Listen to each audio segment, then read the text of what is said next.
Hello gin lovers, welcome back. I'm Bobby Freeman and today, my friends, strap yourselves in for this little fellow is Plymouth Navy Strength Gin. And for those of you not familiar with the term Navy Strength, I'll translate it for you. It basically means strong gin. It is 57% ABV. So those of you of a nervous disposition, please look away now because I am going in.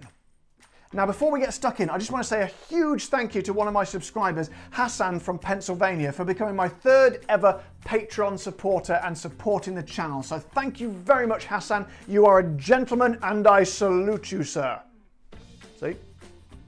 So then, as many of my regular viewers and subscribers will know, I have reviewed the original Plymouth before and it was very, very nice. I liked it very much. It was a no-nonsense, good, solid, reliable gin. Very good. In fact, I think I remember it was really, really hot on that day and I had to do it with my, basically half naked with my shirt off. So luckily for you guys, it is very chilly today, so it'll come as a great relief that I should be keeping my clothes firmly in the on position. So, my friends, let's have a look what they say about this little chap, shall we? That's for you, Hassan.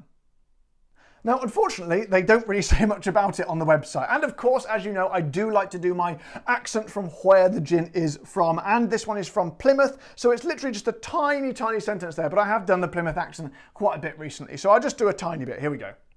All right, my lover. No, that's Cornish, isn't it? Intense, bold, and aromatic. A bit like me.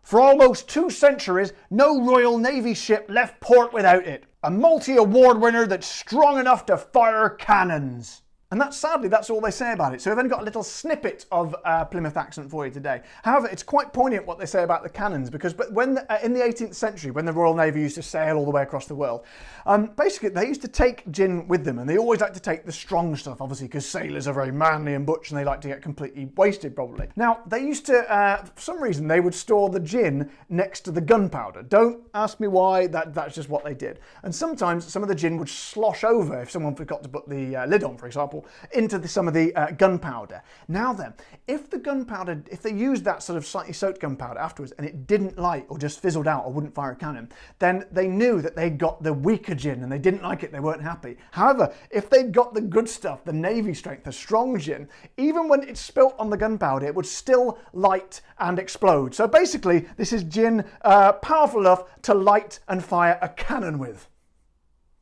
Wish me good luck. Right, history lesson over, let's get some in the glass, shall we? So then, no cork test there, never mind, it's only a little bottle, so get in there, old son, beautiful. Let's give her an old sniff, shall we? So, Jesus Christ, wow, that smells unsurprisingly strong. I mean, it's not unpleasant though, it's not unpleasant. It's kind of like a lovely sort of enjoyable punch up the nose. But yeah, it's definitely something pleasant about it. I actually quite like the stronger gins. I don't think I've done a Navy Strength one yet on this show. I did an over strength one the other day, the Anno gin, but that was really, really cool. So I'm really looking forward to trying this one. So let's not fanny around anymore. Let's marry it up with a tiny bit of tonic, shall we? Just to release those flavors. Beautiful. So, my friends, Plymouth Navy Strength gin, cheers. Oh! Blimey O'Reilly. Cool, now that warms the old cockles, ladies and gentlemen. It's kind of, as you'd expect, it's massively strong, okay, but do you know what? I always felt like it would be, when I first heard of Navy Strength, it would kind of be overpowering, unpleasant, but you know what? It kind of works really well. It's a bit of a shock to the system straight away. As soon as it touches your lips, it kind of burns and it really does.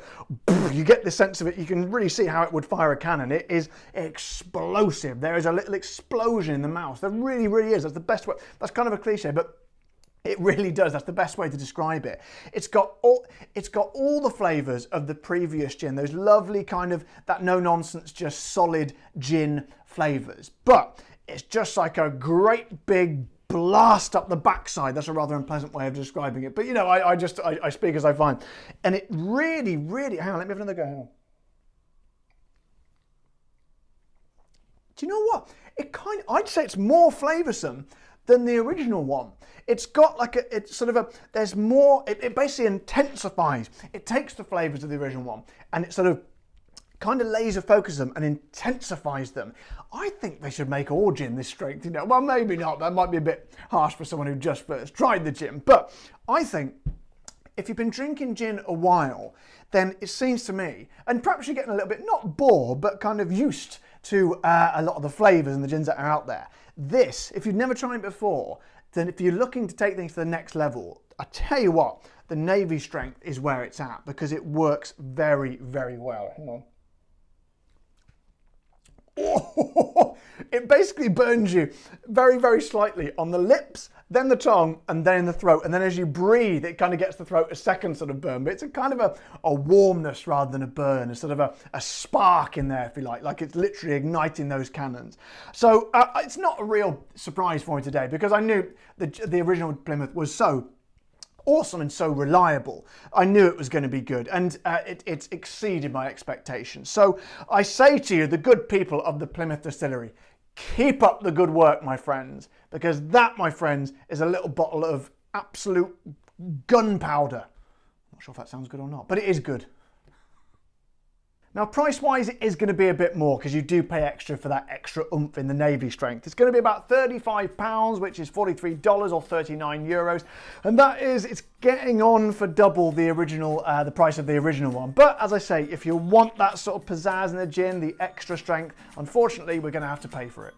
So, my friends, that is me done for another day. What a video that was today. I can still feel it warm in the old cockles in the back of the throat there.